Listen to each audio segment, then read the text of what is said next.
Hey guys, Dr. K, welcome to another edition of Cars and Coaching, the long version, the study. So I was driving and thinking things that I wouldn't do as an ER doc. Always trust my patients. Now don't get me wrong, it's not that patients want to lie. A lot of times patients are fearful. They don't want to give you the full story. They're ashamed as to what actually happened, so they don't want to give you the full story, or they kind of minimize their symptomatology. So as a doctor or as an ER physician, you have to be able to obtain and pull out a good history and always weigh it and see and probe a little more. Ask more questions to really get a good understanding of what the patient is saying. And when in doubt, question them.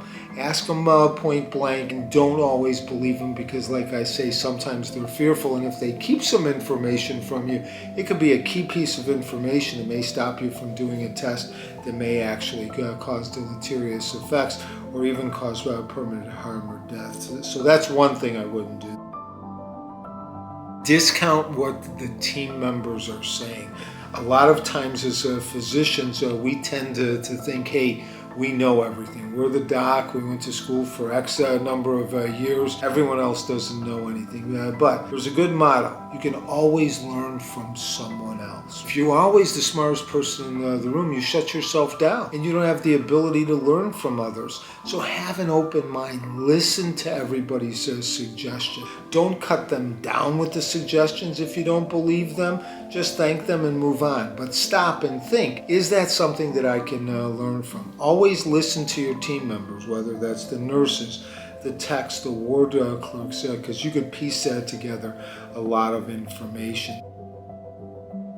Wouldn't drive a motorcycle or a four-wheeler. All the accidents that I've seen over the 25 plus years that I practiced, that thrill isn't worth that permanent disability or death that may occur from riding a motorcycle or an ATV. And a lot of times it's not you that's the problem. You may be extremely careful. It's the other people on the road that can actually cause an event or an incident that, like I say, may leave you permanently disabled or dead. Drink and drive. Not a big drinker. We'll celebrate with one or two for Christmas, holidays, or a birthday, but drinking and driving makes absolutely no sense. And right, what happens when you drink? You lose your inhibition, so your ability to actually judge whether or not you're capable to drive really isn't very accurate when you've already had some alcohol on board. And remember, we talk about this all the time. Decisions create your destiny. And if you make the wrong decision, that can leave you with something that you have to deal with for your entire life. So a little bit of a short session, but those are things that I wouldn't do as an ER doc, so hopefully they helped you.